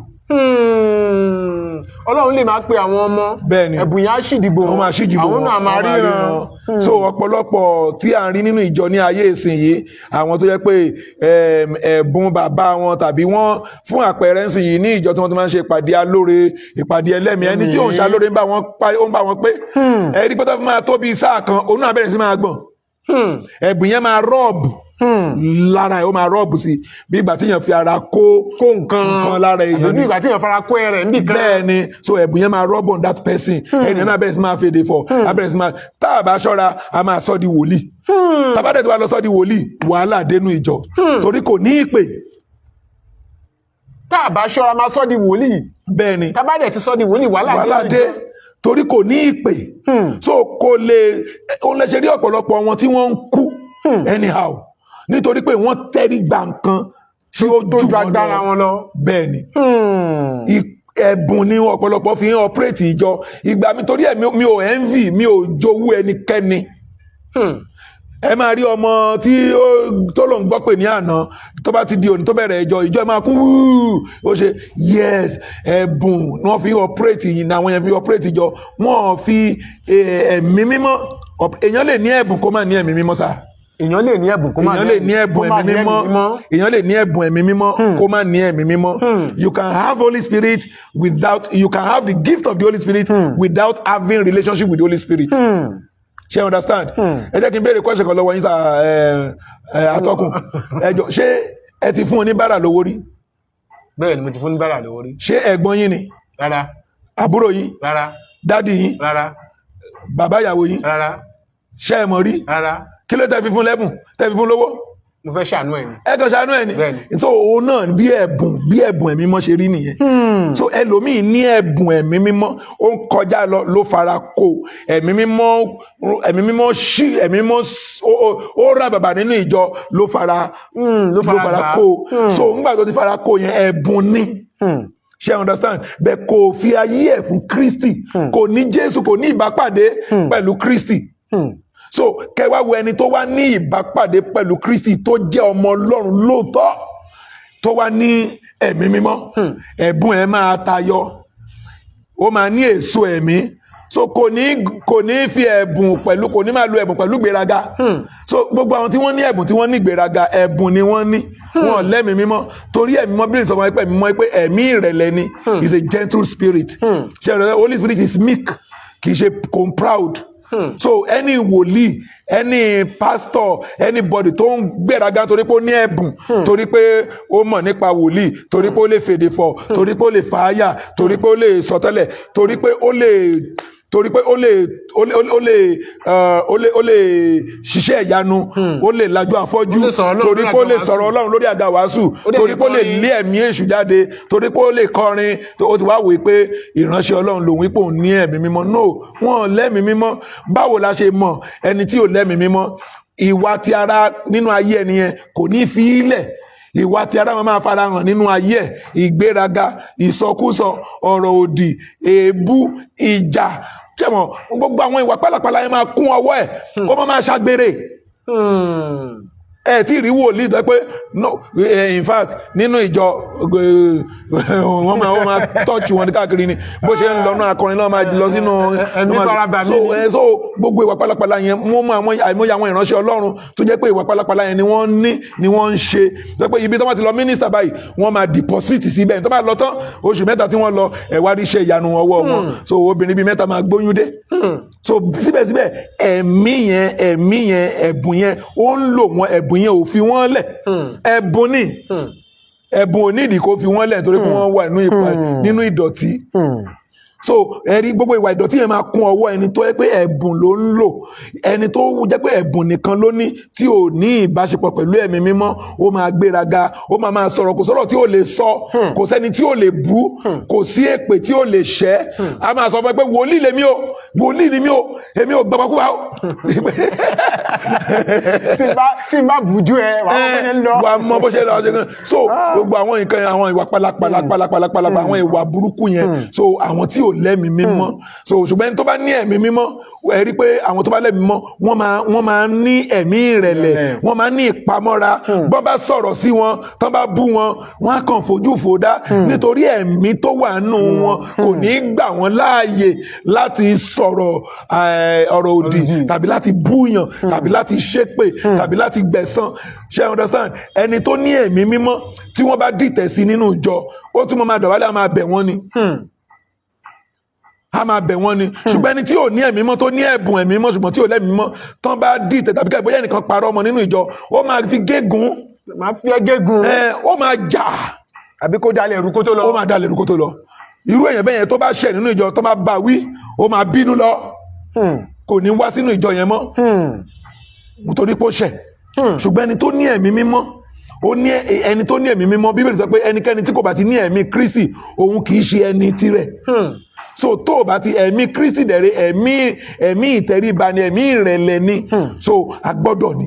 ọ̀dà Ọlọ́run àlàyé fún wa ní orí ọ̀fẹ́. àmín. ẹ̀yin tí ẹ wà nílẹ̀ arí pé ń wò wá 081-655-372-83 nígbà tí mo wà ní primary school wọ́n máa ń kọrin kan wípé ẹ jáde ẹ wá wo wa o ìgbà tá a bá ń lọ tán kò má darí yànjiyàn pàdé pé lórí ètò kan wọ́n sọ̀rọ̀ kan ẹ̀yin náà láǹfààní láti béèrè ìbéèrè ẹ dẹ̀ láǹfààní láti dá sí ètò tó ń lọ lọ́wọ́lọ́wọ́ 081-655-372-83 ní nọ́mbà tẹ̀ ní àǹfààní láti pè sí bí ètò yìí bó ṣe ń lọ lọ́wọ́lọ́wọ́. mo ní ìpè mo dẹ̀ ní ìpè láti dá ìjọ sílẹ̀ bàbá wa láì fi bójúbójú sí kí ni àwọn ohun àmúyẹ tí mo gbọ́dọ̀ ní. Yeah, very good. Now ẹni tí Ọlọ́run bá pè láti dájọ́lẹ̀ tàbí sínú iṣẹ́ ìránṣẹ́ ẹni yẹn ó gbọ́dọ̀ wádìí ara ẹ̀ ó gbọ́dọ̀ make sure pé ó dáhùn lójú ó gbọ́dọ̀ ṣe ìwádìí ara ẹ̀ ẹ jẹ́ ká máa mú lẹ́ẹ̀kọ̀ọ̀kan ó gbọ́dọ̀ ṣe ìwádìí ara ẹ̀ kí ni ìwádìí ara ẹ̀ tó máa ṣe ni pé ṣé mo gbọ́ dáadáa ṣé mi lọ́lọ́run pè àbí ṣé Ọlọ́run sọ wípé kí n dájọ́lẹ̀ nítorí ẹnikẹ́ni tí Ọlọ́run pè pé kó dájọ́lẹ̀ ṣe rí ìjọ kì í sáré ṣàdédé dìde láàrin ọdún kan ọdún méjì ọdún mẹ́ta rárá èso ni tá a bá gbin ìgbàdo ìjọ tá a gbìn kọ́ ló ń dìde ìjọ́ kejì kan ló máa wù ìjọ́ kẹta kan ló máa wù èso ni tó bá ti rí bọlẹ̀ ó máa kọ́kọ́ jẹrà àkọ́kọ́ jẹrà á jẹrà gbogbo ìgbà yẹn tí àgbẹ̀ bá ń lọ sí oko ṣe mọ̀ wọ́n sọ pé 5 days ní ìgbàdo máa lò nulẹ̀ kó tó wù jáde so láàrin 5 days yẹn àgbẹ̀ máa lọ sóko ó máa rí pé nǹkan kan ò ṣẹlẹ̀ tó pé àgbẹ̀ tí ò ní òye á wò pé àbí wọ́n ti wú ìgbàdo wọ́n ti fẹsẹ̀ tú dànù ni àbí kíní kan àbí ó ti kíní kan now ìjọ kan nígbà táwa gbin ìgbàdo á lọ wúwo ní ìgbà tó di ọjọ́ kẹta sọ́jọ́ kẹrin ọjọ́ kẹta rí pé ó ti jẹ́rà àwa lọ gbé ìgbàdo mi àfẹ́ gbìn bàbá wa lé wa padà pé ká filẹ̀ wípé tí ò bá jẹ́rà kò ní wù so bẹ́ẹ̀ náà ni ọ̀rọ̀ ìjọ ẹ rí pé language tí wọ́n lò lórí ìjọ ni pé plant you plant a church. You don't establish a church. You plant a church. Because Christ ti establish already. Irúgbìn yẹn ló wá gbélé wa lọ́wọ́ ká lọ máa fún káàkiri. So nígbà tí mo bá dá ìjọ sílẹ̀, èmi mo nílò láti ní ohun àmúyẹ kejì. Ó ní pé mo nílò sùúrù. Ìsìnrú. Sùúrù. Mo nílò sùúrù. Mo gbọ́dọ̀ ṣe sùúrù rẹ̀ ojú ọ̀gbọ́dọ̀ kan mi pé àwọn tájọ bẹ̀rẹ̀ àti ìṣọdún kan àti ìṣọdún méjì kò séyàn nu ṣọ́ọ̀ṣì kò lè séyàn nu ṣọ́ọ̀ṣì tí ẹ̀mí Ọlọ́run bá wà kò lè séyàn nu ṣọ́ọ̀ṣì níbi tó bá ti ń kọ́ ọ̀rọ̀ Ọlọ́run lójúlówó pọ́nbélé ọ̀rọ̀ bẹ́ẹ̀ ni tá a fi nǹkan kan kún un so kò lè séyàn níbẹ̀ torí nǹkan tó ń kọ́ wọn ó máa ṣàjèjì sí wọn ó máa gbòdì lára wọn wọ́n ti wà nínú ìwà kan tẹ́lẹ̀ ó wá ń fi ọ̀rọ̀ Ọlọ́run fẹ́ fi mú wọn kúrò níbẹ̀ kan tó kúrò ẹja wọ́n ti dẹja gbígbẹ o ní láti sóòkè ẹ̀ dáadáa kó má bàa rún so o nílò sùúrù ìkẹta o ní ìdí láti jẹ́ ẹni tó ní ìfaradà torí àwọn tẹ́jọ bẹ̀rẹ̀ ìjọ majority of them nígbà tí wọ́n máa pọ́dún 5 wọn ní síbẹ̀ mọ́ torí sùúrù wọn ò lè gbé ó ṣeṣe bẹ́ẹ̀ ọ̀pọ̀lọpọ̀ wọn ò ní síbẹ̀ mọ́ wọn ò ní síbẹ̀ mọ́ sà ìgbẹ́làfẹ́wé oníkálùkù tí wọ́n gbà ẹ lọ bẹ́ẹ̀ lọ́wọ́ tẹ́ǹgọ̀ ọmọ babaládùúrà ní ẹ lọ bẹ́ẹ̀ lọ́wọ́ bàbá wa babaládùúrà ẹ bẹ́ẹ̀ lọ́wọ́ wọn àwọn tó ń jọ bẹ̀rẹ̀ dà wọn ò ní síbẹ̀ majority of them wọn ò ní síbẹ̀ mọ́ kí ni reason ò ní wípé wọn ò ní sùúrù gbogbo ìgbà tí ìjọ tí wọ́n kì irúgbìn yẹn bọlẹ̀ wọ́n jọ ń gbàdúrà ni o ṣùgbọ́n wọn ò ní sùúrù láti dúró wọ́n wò pé ó dẹ̀ pọ́lọ́run ò pè máa yìí torí ìjọ yẹn máa rálẹ̀ bí káwọn kan wá lónìí kán má tún wá mọ́ bí kán pe newcomer lónìí kí wọ́n yọjú o káwọn yẹn kán má tún padà wá mọ́ kẹ́ ẹ fi fóònù lé àwọn kan mú títí kán má wá mọ́ àwọn náà bẹ̀rẹ̀ sí máa ṣe ségesège àwọn náà ní yí máa yọjú mọ́ tó bá yá wọn máa fà sẹ́yìn bẹ́ẹ̀ bá pè wọ́n lè má gbé kọ́ọ̀lù yín wọ́n á rí excuse give wọ́n á ṣe gbogbo ẹ̀ so bọ́n ṣe máa lọ ní kọ̀ọ̀kan títí nìyẹn so ìwọ tí Ọlọ́run pé o ló gbọ́dọ̀ dá lójú pé o nílò sùúrù so o máa ní sùúrù o máa ní ìfaradà o dẹ̀ gbọ́dọ̀ mọ̀ wípé kí ìjọ tó dìde o máa ní sáà a máa ń pè ní season o máa ní time and season so nígbà tí àkókò tiẹ̀ bá tó ìjọ yẹn máa bú dìde ẹ wo ọ̀parun àwọn China ó yàtọ̀ sí ọ̀parun wọn lẹ̀ Yorùbá bẹ́ẹ̀ tó jọra wọn now ọ̀parun China tẹ́ bá gbin ọ̀parun China ọdún 5 tẹ́ gbé ẹ̀ ní rí nǹkan kan kò ní yọ rárá kí ló dé gbogbo ọdún 5 yẹn ó ń ta gbòǹgbò jinlẹ̀ ó ń lọ ọ̀sàlẹ̀ gbogbo ọdún 5 yẹn tó fi máa di ọdún 6 ẹ̀rí tó bá yọ jáde báyìí ó máa lọ sókè fíà gbogbo size tó fi lọ sísàlẹ̀ ló máa fi gùn wá sókè. ó ń gbilẹ̀ ó lè fi ṣe pé ẹ lè rí kí ìjì kó kán ọ̀parun rárá ó strong ó fẹsẹ̀ múlẹ̀ gidi gan so bẹ́ẹ̀ náà ni ìjọ tí ìjì ò ní borí ó máa ta gbòǹgbò jinlẹ̀ tó agbín ni ó máa kọ́kọ́ jẹrà ó dẹ̀ máa lọ sínú ilẹ̀ kó tó di pé wá wù jáde nígbà tó bá ń wù jáde ìjọ tó wù jáde kọ́ ló máa so èso so ó máa yọ ayọ̀ jẹ̀lẹ́ yeah, that's a fresh leaf ayọ̀ jáde ẹ máa rí so ìgbà míì èrò àpọ̀nùjọ inú wa dùn o so nítorí ẹ̀ ló fi jẹ́ pé irú olùdásílẹ̀ yẹn tó dá ìjọ sílẹ̀ ó gbọ́dọ̀ jẹ́ ní tó kún fún ọ̀rọ̀ Ọlọ́run gidi gan ó gbọ́dọ̀ láti ìgbà tó ti bẹ̀rẹ̀ ìjọ yẹn ló ti gbọ́dọ̀ ṣe mọ̀ ìgbà tí àgbẹ̀ bá ti gbin nǹkan sínú ilẹ̀ ló máa roko mọ́ nǹkan tó gbìn yẹn torí kí àwọn èèpo kó má bàa pa kíní yẹn so bẹ́ẹ̀ gẹ́lẹ́ òun náà ni nǹkan tí à ń ṣe so èèpo kò gbọ́dọ̀ bàjẹ́ tó láti gbin ìjọ already. Àwọn oríṣiríṣi mo rántí sọ́mu former church tí mo wà nígbà tá a kọ́ bẹ̀rẹ̀ ìjọ yẹn, èmi ni mo bẹ̀rẹ̀ nígbà tá a bẹ̀rẹ̀ ní ọgbà. Now àwọn ọmọ yahoo kan yà wá bẹ́ẹ̀ tìgbà tó gbọ́ teaching wọ́n sọ fún àwọn member church wọn nípa pastor in that your pastor he no go get money ipe kò lè lówó ipe ibi máa pa pastor eléyìí o ipe kò fi tàwọn ṣe, and then they came they left. Then àwọn ọmọ kan àwọn ọmọ yẹn aṣẹ́wó ni wọ́n ṣẹ́wọ́n wọ́n wọ aṣọ bí ìgbà tí yẹn bá wọ lálọ́n bread wọ́n dẹ̀ pọ́n bẹ́ẹ̀ wọ́n wá mo tún wá bẹ̀rẹ̀ another teaching. Ṣé ẹ understand? Ẹ̀kọ́ dunlẹ̀. So ẹ̀kọ́ yẹn dunlẹ̀. So mẹ́ta ni wọ́n fi ayé wọn fún Kristi, méjì padà. Nínú àwọn márùn tí wọ́n wá, mẹ́ta yẹn wọ́n di ọmọ lẹ́yìn Kristi di òní. Ọlọ́run fún wa ní orí ọ̀fẹ́. So tá bá ti dájọ́ lẹ̀, teaching ò gbọ́dọ̀ dópin, ó gbọ́dọ̀ máa constant, kó máa continue always, nítorí pé àwọn èpò máa wá. Tó máa fẹ́ fún àlìkámà pa. Àwọn èpò máa wá, wọn máa sáré wá fẹ́ fún àlìkámà pa. So olùṣọ́ àgùntàn la pè wá, kì í ṣàgùntàn nìkan kọ́ là ń ṣọ́, olùṣọ́ àgùntàn, olùṣọ́ ewúrẹ́, olùṣọ́ kọ̀lọ̀kọ̀lọ̀ tàbí ìkòkò. So àwọn ọmọ tá à ń ṣọ́ nìyẹn, a gbọ́dọ̀ be careful so that ìkòkò ṣe mọ̀ Bíbélì sọ nínú kíní pé wípé ọ̀gọ́ rẹ àti ọ̀pá rẹ, nǹkan méjì tí olùṣọ́ àgùntàn ní lọ́wọ́ tó lórí ìjọ ní lọ́wọ́ nìyẹn, ọ̀gọ́ àti ọ̀pá. Bíbélì sọ pé ọ̀gọ́ lẹ́yìn aṣiwèrè. Ìyẹn pé tó bá fẹ́ ṣe mọ́nà ọ̀gọ́ yẹn la máa fi nà. Now nígbà tí àwọn ẹranko búburú bá wọnú ìjọ, ọ̀gọ́ la máa fi àtáàkì wọn. Nígbà tí àwọn ẹranko búburú kọ̀lọ̀kọ̀lọ̀ tó bá darapọ̀ tó bá wá sínú ìjọ, kí ló fẹ́ wá ṣe fẹ́ gbádìyẹ? So a gbọ́dọ̀ fi ọ̀gọ́ lù ú. Ìkòkò ó jọ àgbò, ó jọ àgùntàn, ìkòkò àtàgùntàn wọ́n jọra wọn. So tẹ́ ẹ̀ bá ṣọ́ra ẹ máa rí pé àgùntàn lélẹ́yìn kẹ́ tó padà wọ́n pé ìkòkò ni. Ìkòkò burúkú báyìí. So ọ̀gọ́ òun la máa fi ṣe. Now ọ̀pá òun ni ọ̀rọ̀ Ọlọ́run tí a máa fi ṣe, ó ní ọ̀rọ̀ rẹ ní fìtílà sí ipa ọ̀nà mi. So ọ̀rọ̀ ẹ̀ ni òun la máa fi tó àwọn èèyàn ìpè máa hùwà báyìí ni kò ṣe ṣe, nǹkan tí Kristi ń béèrè lọ́wọ́ èrè báyìí ni iṣẹ́ ìsìn gbogbo. So a máa train wọn níbo tó wọn náà fi máa grow. So ká tó wá rán àwọn èèyàn náà jáde ìpè náà lọ jèrè ọkàn wa.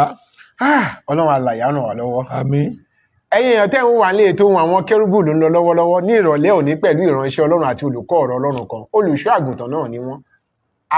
Olùṣọ́ àgùntàn Festus Babatunde Taiwo, àwọn ni a wà pẹ̀lú wọn tí wọ́n ń ṣí wa létí. Ẹ̀yin náà rí pé ọgbọ́n òpin síbì kan, ìmọ̀ sì tán. A ó kẹ́kọ̀ọ́ láti kékeré tí tá bá fi wọ kòtò ní. Lára àwọn ẹ̀kọ́ náà láti wá ṣàwárí tá fi dé ọ̀dọ̀ lónìí. Ẹ ní àǹfààní láti pè wọlé, a rí pé ẹ wà ń bẹ̀ tẹ̀ ń wò wá. Ẹ ní àǹfààní láti pè wọlé sórí ètò yìí 081-655-372-83. Nọ́mbà tó bá líǹkì yẹn wọlé sọ́dọ̀ yín, ẹ ní àǹfààní láti pèsè bí ètò yìí bó ṣe ń lọ lọ́wọ́lọ́wọ́. Bàbá wa ẹ̀kọ́ tó náà tẹ̀kan. Ẹ ṣeun. Mo fẹ́ béèrè ìbéèrè kan. Káfí yẹn kásẹ̀ gbogbo ẹ̀ lẹ́tọ́ ọjọ́ mi àwọn tún wá káfí yẹn kásẹ̀ lẹ́nu fún ìrọ̀lẹ́ yìí. Ọkùnrin kan ó wà nínú chọ́ọ̀chì kan, ó wà ń bẹ́ ń gba ìtọ́ni gẹ́gẹ́ bí wòlíì. A fi sí ipò wòlíì, a dá òróró lórí gẹ́gẹ́ bí wòlíì. Lẹ́yìn ọdún méjì sí bàbá tó ní ṣọ́ọ̀ṣì yẹn kú, ó kúrò ń bẹ ó ní wọ́n ṣẹ̀wọ̀n, ó tún darapọ̀ mọ́ ìjọ míì. Ọkùnrin tá a sì ń sọ yìí ó ní akitiyan iṣẹ́ púpọ̀, Ọlọ́run sì fún ní ẹ̀bùn fún ìpè rẹ̀. Ó tún darapọ̀ mọ́ ní ìjọ míì. Lẹ́yìn ọdún bíi mẹ́ta ó tún kúrò ń bẹ ó ní wọ́n ṣẹ̀wọ̀n. Owó ọlọ́jọ́ kan wá ń jáde ó ṣalábà pàdé ọ̀rẹ́ kan tó jẹ́ wòlíì. Ojú ẹ̀ ní àbáwo ni mo fẹ́ dá ṣọ́ọ̀ṣì lẹ̀ jẹ́ kájọ pawọ́pọ̀. Wọ́n jọ pawọ́pọ̀, wọ́n jọ bẹ̀rẹ̀ ìjọ yìí. Nígbà tó yá tó tó bí ọdún 4, oníkálùkù pín ṣọ́ọ̀ṣì. Ó tún ní ó ṣẹ̀wọ̀n bẹ̀ náà. Ó wá lọ dá ṣọ́ọ̀ṣì sílé tiẹ̀, sí bèbè ilé ẹ̀ báyìí ló gbé ṣọ́ọ̀ṣì yẹn kalẹ̀ sí. Kò wá fẹ́ gbé ṣọ́ọ̀ṣì yẹn sábẹ́ ẹnikẹ́ni. Ó dà ń pé bẹ́ẹ̀ ṣe jẹ́ movement yìí kí wọ́n lọ kọ sí Anes Movement Church. Ayọ̀ ni o. Má bẹ̀ sí lábẹ́ ní kí lábẹ́. O sí lábẹ́ district kankan, o sí lábẹ́ ìyàgbé tó pé sí Anes Movement Church wọ́n ti train mi, so mo lẹ́tọ̀ọ́ láti kọ sí Anes Movement Church. Bàbá wa, ṣé ó tọ̀nà fún èèyàn láti gbé ìjọ kalẹ̀ nírú ọ̀nà báyìí? Kí ni ojú ìwòye sí èèyàn báyìí? Well, àwa ò ní dá ẹnikẹ́ni lẹ́jọ́ ṣùgbọ́n ohun tí Ọlọ́run sọ fún wa ni wípé gbogbo ènìyàn ló máa jíyìn iṣẹ́ so tọ́pọ̀ Ọlọ́run ló bá lead ẹ̀ wípé kó dá ìjọ lẹ̀ kó má lo orúkọ tiẹ̀ kó wá orúkọ tí ò sí ní abẹ́ tí ò attach to anybody tó ẹ pé náà fún àpẹẹrẹ ẹnìkan kò lè dìde kó dáadáa redeem sílẹ̀ and that is what we are fighting for ní movement nsìn pé ìyẹn kan kò yẹ kẹ́yìn kankan lè dìde kó kàn lè dá kérúbù sílẹ̀ kó lóun ti gbéjọ kalẹ̀ o lè dá Methodist sílẹ̀ bó ti wù kó lówó tó o lè dá Catholic Church sílẹ̀ kò sí redeem tó bẹ̀rẹ̀ lẹ́nu àná yìí o lè dá sílẹ̀ winners o lè dá winners sílẹ̀ you can't do that bó ti wù kó lówó tó o máa kówó fún wa kọ́ ìjọ yẹn wá surrender ẹ̀ ni. mo ti kọ́ o mo gbélé lọ́wọ́. So but ṣe mọ̀ ní ìlú tí ò sófin la wà so bóyá ká dọ̀tọ̀ pé tófin ò fẹsẹ̀ múlẹ̀ tá a kì í tẹ̀lé òfin so now irú ọkùnrin yẹn ó kúrò bìkíní torí pé wọ́n ṣe gbogbo wọn náà ló ń ṣe ṣó wá ó lì ṣó mọ́ tó bẹ́ẹ̀ náà ni tó pé gbogbo yẹn ló ń ṣe ṣóun náà ò ní lọ́wọ́ tá a bá lọ síbi tó ti kúrò yẹn tá a bá béèrè lọ́wọ́ àwọn èèyàn yẹn wọ́n á rí wí wọ́n á rí sọ bẹ́ẹ̀ tó yẹ ká lè kúrò nínú ìjọ bóyá fẹ́ lọ bẹ̀rẹ̀ tiwa wà lọ síbòmí ó yẹ ká lè kúrò pẹ̀lú ayọ̀ pẹ̀lú àlàáfíà kò yẹ ká fìjà kúrò ó yẹ ká lè kúrò pẹ̀lú ìfọ̀kànbalẹ̀ tó pé lọ́la a tún lè wọ ọbẹ̀ ká lọ bá wọn ṣe sìn àtúfàyọ̀ pàdé ká fàyọ̀ pàdé ká invite wọn káwọn náà invite wa so ó yẹ kó lè ṣẹlẹ̀ bẹ́ẹ̀ so ṣùgbọ́n ṣe mọ̀ gbogbo nǹkan ti dojúrú nílé ayé tá a wà yìí torí ẹ̀ la fi sọ pé kí Kristi tètè dé kó jẹ́ ká máa lọ so that kò ní bàjẹ́ jù báyìí lọ toró tí nǹkan ti bàjẹ́ gan kò sí nǹkan tá a lè ṣe sí so nǹkan ti bàjẹ́ gan ṣe pé lónìí sí àmẹ́nu kan gbogbo ìdọ̀tí tó wà nínú ìpè nínú iṣẹ́ ìránṣẹ́ àwọn àmúlùmálà ṣe pé àmẹ́nu kan gbogbo yẹn torí tó tá bá mẹ́nu kan ìyẹn at least tó máa gbà wá tóbi series 3 sí 4 ìgbà ilẹ̀ máa ráwọn èèyàn kan máa pè nítorí pé ó ti sú àwọn èèyàn gan tó ń wò wá gbogbo málamàlà jákujàku tí ó ń ṣẹlẹ̀ àwọn olùdásílẹ̀ ìjọ wọ̀nyí wọn ò dẹ̀ gbé lẹ̀ báyìí bàbá wa Mósè Orímọládé kò gbé lẹ̀ báyìí Akíndayọ̀mí kò gbé rìdíìmù lẹ̀ báyìí so ní ayé àtijọ́ àwa mọ rìdíìmù sí ìjọ ẹlẹ́kún ní ayé àtijọ́ ń gbà táwa kéré a mọ̀ sí ìjọ ẹlẹ́kún kí ló tẹ̀ fi máa ń pè wọ́n jọ lẹ́fún. torí pé wọ́n máa ń sunkún ni tó bá ti gbọ́ wàásù báyìí wọ́n máa bú sẹ́kún nínú chọ́ọ̀chì ni ìwàásù yẹn máa touch wọ́n máa ké so kì í ṣe ayé ìsìn tó dé tẹ́ pé altar gan ti dàbí cinema hall ti chọ́ọ̀chì gbogbo ọ̀pọ̀lọpọ̀ chọ́ọ̀chì ti dàbí cinema hall àti ń pe ní tíátà wá sórí àti ń pe ní tíátà wá ṣe understand so gbangban gbingbin gbogbo tí church bá ti bẹ̀rẹ̀ sí nǹkan tó máa kọ́ focus ní instrument wọ́n máa equip church pẹ̀lú instrument wọ́n máa dẹ̀ ṣe iná lightning lóríṣiríṣi wọ́n máa ṣe bí gbàtẹ́ wà ní disco hall so ẹ rí i pé ayé ti jókòó sínú kìí ṣe pé ayé wọnú ìjọ ayé ti jókòó sínú ìjọ ayé jókòó sínú ìjọ ẹnìkan sọ fún mi ní àná kọ́ ni àbí ìjẹta wípé èṣù wípé òun wá èṣù káàkiri lóríta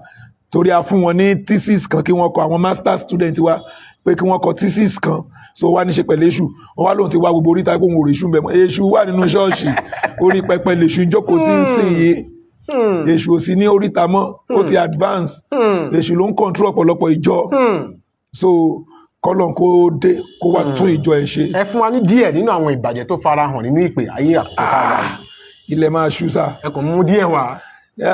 ẹ jẹ́ kí n sọ̀rọ̀ lórí kérúbù tí mo mọ̀ tó jẹ́ ìjọ tiwa tó rọ ọmọ kérúbù ni mí mùsùlùmí ni mí ṣe understand mùsùlùmí ni mí mo gba Jésù ní Olúwa tó olùgbàlà ni inú kérúbù mo dẹ̀ ti fàyè mi fún Kristi kì í ṣe Pentecostal so ọ̀rọ̀ Ọlọ́run tó dúnlẹ̀ ó wà ní kérúbù mo gbọ́ ọ̀rọ̀ yẹn ní ọjọ́ yẹn ẹ̀rù bà mí pé tí n bá délé tí n bá lọ sùn tí mi ò bá jí mọ́ ńkọ́ nígbà tí mo gbọ́ ọ̀rọ̀ nípa ìjọba ọ̀run so mo láti fàyè mi fún Kristi mi ò gba Jésù torí pé mo nídìí owó mi ò fàyè mi fún Kristi torí pé mo nídìí ìyàwó tàbí torí pé mo nídìí mi ò tẹ́wọ́n tí ilé ayé mi ń kó lórí kọ́ lọ kò tí ẹ̀ kàn mí ìjọba ọ̀run yẹn pé tí n bá délé lálẹ́ tí mo bá sùn tí mi ò bá jí mọ́ wàhálà dé tí bá ní pé irọ́ ni tó lọ jó òótọ́. Ṣé understand? So these are the things tó yẹ pé ó mú mi gba Jésù. Now nígbà tí mo gba Jésù, mo gbàdúrà, mo sọ fún Ọlọ́run pé k'Ọlọ́run jọ̀wọ́ kó ràn mí lọ́wọ́ kí n má pẹ̀lú àwọn tó máa bà orúkọ ẹ̀ jẹ́ nínú ìjọ, kí n má pẹ̀lú àwọn tó máa mú ẹ̀gàn bá orúkọ ẹ̀, kí n má pẹ̀lú àwọn tó máa mú àbùkù bá ọ̀rọ̀ ẹ̀, kí n má pẹ̀lú àwọn tó máa tánìṣì ìjọ white garment. Níbo la ti rá àpótí ẹ̀rí? Bàbá Mósè Orímọládé ò gbà àpótí ẹ̀rí rí. Mósè Orímọládé ni founder, kò sí nǹkan tó ń jẹ́ co-founder. Ṣé àwọn dọ́tà kò sí nǹkan tó jẹ́ co-founder? Bàbá Mósè Orímọládé lọ́lọ́run fi ìpè yìí rán. So ìgbà tó dẹ̀ dálẹ̀ kò gbà àpótí ẹ̀rí. Báwo la àpótí ẹ̀rí ṣe wọlé? Ó yẹ ká lè trace ẹ̀. Ibo ló gbà wọlé? Tàbá dẹ̀ ti rí ká block ibẹ̀ yẹn pa. Ṣùgbọ́n àwọn aríjẹnímọ̀dàrú wọn ní gbà. Èmi ṣe ìwádìí àpótí ẹ̀rí because ó pẹ̀lú àwọn project tí wọ́n fún wa ní school nígbà tèmi wà ní ilé ẹ̀kọ́ àlùfáà. Mo lọ sí orí òkè àbárímù, mo lọ interview àwọn èèyàn, àwọn bàbá yẹn. A gbọ́ wípé ibẹ̀ ni àpótí ẹ̀rí kan land sí. Bàbá yẹn dẹ̀ ṣàlàyé wọ́n sin àpótí ẹ̀rí ní orí òkè àbárímù. Ọ̀rẹ́ ẹni tó ní orí ẹni tó dá orí òkè àbárímù sílẹ̀, ọ̀rẹ́ ẹ̀ ló wá gbà àpótí ẹ̀rí lọ. Táwọn yẹn lọ ń celebrate ẹ̀. Bẹ̀tẹ̀ má jẹ́ ká sọ̀rọ̀ pẹ̀lú ọ̀rẹ́ ẹni tó ní orí òkè àbárímù ló wá gbé lọ. Ìgbà tí yẹn sọ pé torí Ọlọ́run yọ sí ìyẹn wípé nǹkan tó ń rán ẹ pé kò ṣe kọ́ ló ń ṣe, òun ò rán ẹ lélẹ̀.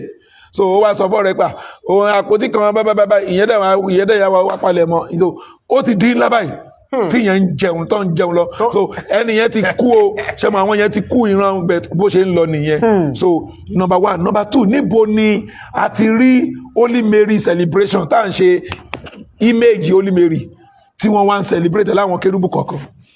Níbo náà ti rí? Níbo ló ti wá?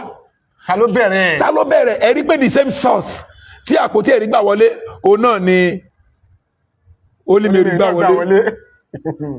Number three, nígbà tí bàbá Mósè Orímọládé tó dá ìjọ ìsílẹ̀, àwọn kan claim pé kì í ṣe ìjọ pé ẹgbẹ́ ni. No, ìyẹn ò ń ṣe ọ̀rọ̀ òní, but ẹgbẹ́ tó ti di ìjọ ni, tó tún ní ẹgbẹ́ nínú. Ẹgbẹ́ tó ti di ìjọ tó tún ní ẹgbẹ́ nínú. Bẹ́ẹ̀ ni, so a ò lè wà lójú kan náà. Tó bá jẹ́ pé wọ́n sọ pé ẹgbẹ́ ni bàbá wa pè, ìgbà tó pè ní ẹgbẹ́, ó register ní ẹgbẹ́ ńgbà yẹn because it is a movement, it's a moving train. Wọ́n ní bùjókòó, ẹgbẹ́ aládùúrà ni. Ní CMS, wọ́n lé wọn jáde ní CMS ni. Society ni wọ́n ní CMS. Society ni wọ́n ní CMS. Bẹ́ẹ̀ ni. So torí pé bàbá yẹn ń gbàdúrà ń ṣe gbẹ bẹ́ẹ̀, iṣẹ́ àánú dẹ̀ ń ṣẹlẹ̀, ó dẹ̀ ń tako lílo ìgbàdí wọnú ṣọ́ọ̀ṣì àwọn àlùfáà tí wọ́n ń ra àga tó ṣe. So náà ṣe lé wọn, gbogbo àwọn tó ń tẹ̀lé wọ́n lé wọn dànù. They threw them away. You understand? So now níbo ni àwọn ètò àwọn wọ́n kàn pè létò ní ogun? Níbo ló gbà wọnú kérúbù? Níbo ló gbà wọnú kérúbù? Now mo sọ wípé mi ò níṣẹ́ lọ́wọ́, mo wá bá yín kẹ́ ẹ gbàdúrà fún mi. Bàbá wa Mósè Orímọládé máa gbàdúrà fún ẹ ìwọ ló máa gbé omi ẹ wá tó máa gbàdúrà sí, wàá dẹ̀ lọ lo omi yẹn dẹ̀ máa ṣiṣẹ́. Kì í ṣe pé ó gba omi ilẹ̀ lọ́wọ́ ẹ. Ṣé ẹ understand? Kì í ṣe pé ó ní kó wá ra omi rárá. Ìwọ ló máa lọ bu omi wá. Tó bá dé àdúgbò tí ṣọ̀kùnmọ̀nà ti ń jà, tí ìta ti ń jà tó ń pè measles, tó bóyá àwọn ológun wọn ni wọ́n scatter dúró tán torí wọ́n fẹ́ jẹun, tó bá dé wọ́n á gbé omi jáde, wọ́n á bless omi. Àwọn èèyàn náà gbé omi jáde láti inú ilé wọn, wọ́n á bless omi, wọ́n á lọ fi wẹ̀. Ó tán. A gbọ́ nípa kọ́lẹ́rà ní ìlú Èkó tí wọ́n rójútùú sí, tí bàbá Mósè Orímọládé tó dẹ̀ gbàdúrà tí problem yẹn dẹ̀ tán. So níbo ni ètò ká mú eléyìí kíní kan, níbo ni Miss Paris gbà wọlé? Níbo ni Holy Michael gbà wọlé? Ọ̀nà ńlá perfume ló gbà wọlé tá a máa dà sínú omi fún yàn kó lọ wẹ̀. Mo bá yàn kan wọ mọ́tò a wà nínú conference kan ní ìjẹta, a wà ní conference kan, gbà tí bàbá yẹn ṣẹlẹ̀ ni bí mo ṣe dress ó dẹ̀ pèsè lẹ́ni so ó kọjá ní ẹgbẹ́ mi gbogbo oorun tó jẹ́ wípé ó ti wẹ Holy Michael burúkú you understand these are the insults they are bringing to the white garment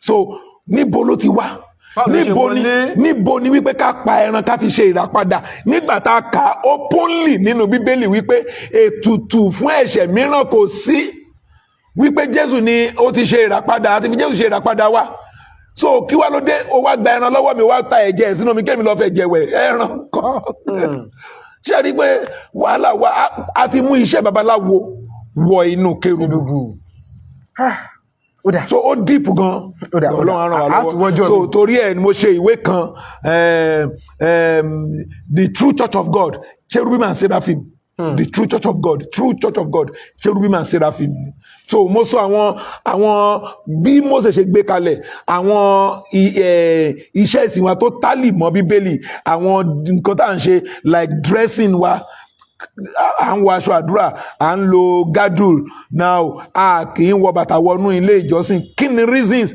what are the scriptural references to all these things ṣe understand so à ń lo a ní pẹpẹ àgbélà méje wà lórí lamp méje wà rẹ kí ló dé so báwo la ṣe lè fi mọ́lẹ̀ and I quoted all these things from New Testament not Old Testament so we see that CNS is a Pentecostal church. It's the first Pentecostal church as it is in heaven so here on earth bí wọ́n ṣe ń ṣe ní ọ̀run bẹ́ẹ̀ náà ṣe láyé so Jésù sọ pé bàbá wa ti ń bẹ ní ọ̀run kí a bọ̀ forúkọ rẹ̀ ìfẹ́ tirẹ̀ ni kí a ṣe ní ayé bí wọ́n ti ń ṣe ní ọ̀run so ìfẹ́ yẹn tí wọ́n ṣe ní ọ̀run ni bàbá Mósè Olúmọládé ló mú wá fún wa táwa ń ṣe ní ayé so bẹ́ẹ̀ àti wá da nǹkan pọ̀ mọ́ sí bẹ́ẹ̀ bí bẹ́ẹ̀ sọ pé àti fi orúkọ kan fún wa tọ́jú gbogbo orúkọ lọ wípé ní orúkọ Jésù ní kí gbogbo kí ó wólẹ̀ ohun tí ń bẹ ní ọ̀run àti ohun tí ń bẹ ní ilẹ̀ àti ní ìsàlẹ̀ ilẹ̀ ṣe understand bẹ́ẹ̀ tí ń sin orúkọ yẹn ò tó àwọn èèyàn wa mọ́ ń sìn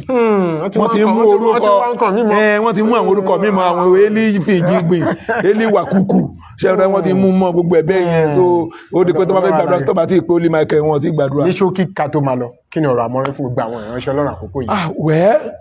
Ìmọ̀ràn mi fún gbogbo ìránṣẹ́ Ọlọ́run ni wípé ó pín sọ́nà mẹ́ta. Number one, kí gbogbo ìránṣẹ́ Ọlọ́run lọ kẹ́kọ̀ọ́ ẹ lọ kẹ́kọ̀ọ́ nípa Bíbélì nípa ètò ìṣàkóso àti ètò ìṣúná owó ètò ìṣàkóso ìjọ àti ètò ìṣúná owó ìjọ. Ọ̀pọ̀lọpọ̀ ìjọ wà lónìí tó pé personal account lówó ìjọ ń wọ̀ wọn ní account so it is very very wrong.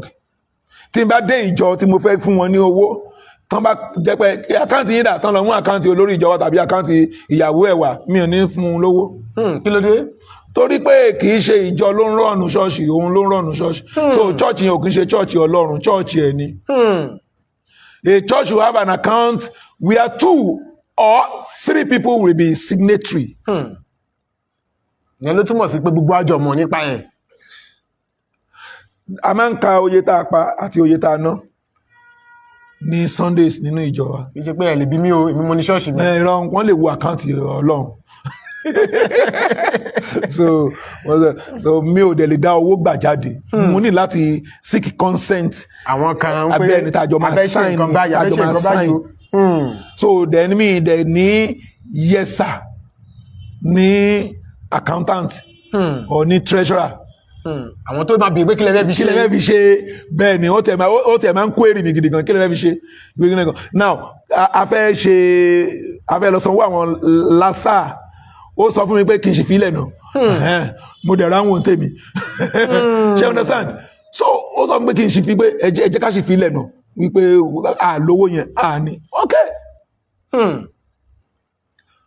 Oye ṣọ́ọ̀ṣì ò lè bèèrè lọ́dọ̀ èmi mo ní ṣọ́ọ̀ṣì. Èmi ní ṣọ́ọ̀ṣì mi will you stop that in fact èmi gan tiẹ̀ ní jẹ́ kó jẹ́ signatory èmi àti ìyàwó mi àbí èmi àtọmọ mi la máa jẹ́ signatory so kó gbọ́dọ̀ kẹ́kọ̀ọ́ ó jẹ́ nínú Bible school ní theological school tó bá lọ náà máa kọ́ ẹ ní àwọn ẹ̀kọ́ yẹn wọ́n máa kọ́ ẹ ní leadership so they will train you in leadership wọ́n máa kọ́ ẹ ní management wọ́n dẹ̀ máa kọ́ ẹ ní Bíbélì ní ìtumọ̀ hermeneutics how to interpret the Bible torí ẹlòmíì kọ́ máa mú ibẹ̀ ló máa dorí ẹ̀ kodò ṣe understand ẹbẹ̀ lọ́wọ́ ẹ ní ìránṣẹ́ ọlọ́run àwọn olórí ìjọ pé amòye mélòó ló wà níbi ló wá wo Jésù wọ́n sọ wípé mẹ́ta ni kò dẹ̀ sínú bíbélì kò sámòye mẹ́ta nínú bíbélì ẹ̀bùn mẹ́ta lọ́kàn fún Jésù torí wọ́n fún ní ẹ̀bùn oríṣi mẹ́ta tẹ̀ tún ní torí wọ́n sọ pé wọ́n empty purse wọn so wọ́n lè empty purse wọn treasury wọn kó jẹ́ pé nǹkan kan ṣe ló máa jáde níbẹ̀ no ìbátan categorize ló pín sọ́nà mẹ́ta ṣe understand so torí pé ní òye ọ̀rọ̀ Ọlọ́run òun náà ló ń jẹ́ ká sọ wípé owó ni kẹ̀kẹ́ ìyìn rere a ní pé wà ní bíbélì kò dẹ̀ sínú bíbélì ṣe understand kò sínú bíbélì so wípé Olúwa sọ pé ẹ jẹ́ kí ọpẹ́ wa kó máa pọ̀ ju ìbéèrè wa lọ kò sínú bíbélì ṣe understand so gbọ́n kí ni ẹ lọ kẹ́kọ̀ọ́ number 2 ó ní wípé make sure gẹ́gẹ́ bí ìránṣẹ́ Ọlọ́run make sure pé o jẹ́ olóòótọ́ torí ẹni tó gbéṣẹ́ fún ẹ o máa jíyìn fún you are going to render account so be accountable here on earth be accountable then number 3 get people involved get them involved.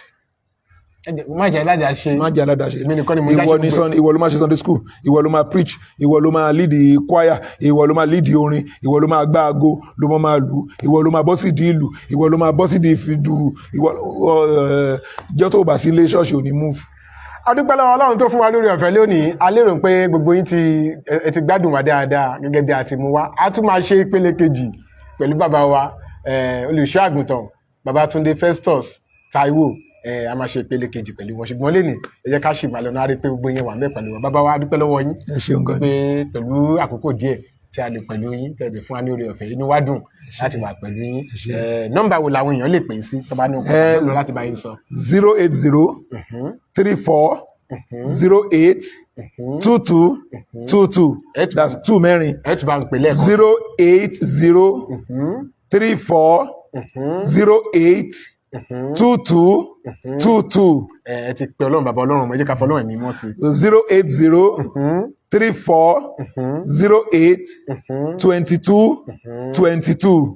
nọ́mbà tẹ ní àǹfààní láti pe bàbá wa tí wọ́n jẹ́ àlejò pàtàkì lórí ètò tòní sí nìyẹn nígbàkigbà tẹ bá ní ohun kan tàbí òmíràn láti sọ lẹ́yìn ètò tòní a máa kọ́ síbẹ̀ tí gbogbo àwọn máa rí gàdàgbà nígbàkigbà tí ẹ bá ti wo ètò ẹ láǹfààní láti lọ mú níbẹ̀ fún ohun kan tàbí òmíràn tí ẹ bá fẹ́ bá wọn sọ adúpẹ́ pọ̀ lọ́wọ́ yín bàbá wa ẹ ṣeun gan-an ní àǹfààní láti wà pẹ̀lú yín ohun ìwúrí ńlá ló jẹ́ fún wa lórí ètò ohun àwọn kérúbù ká tó máa lọ ẹ gbàdúrà fún wa lórí ètò.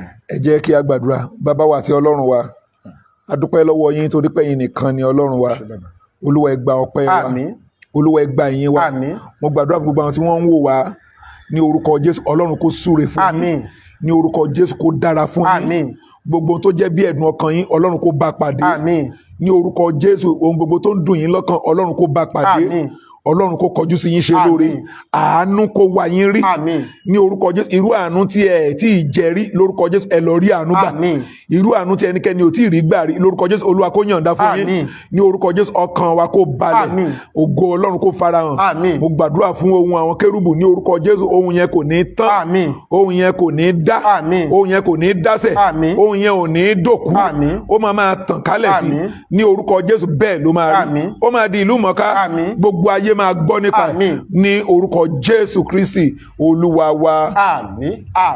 Àmín lórúkọ Jésù. a fi ayọ̀ pàdé lórí ètò ohun àwọn kérúbù nígbà mìíràn tá ò tún jẹ́ kó ẹ máa mọ̀ ajínrere Michael Adébọ̀wálé Adéoyè lórúkọ tèmi ó dìgbà mìíràn náà.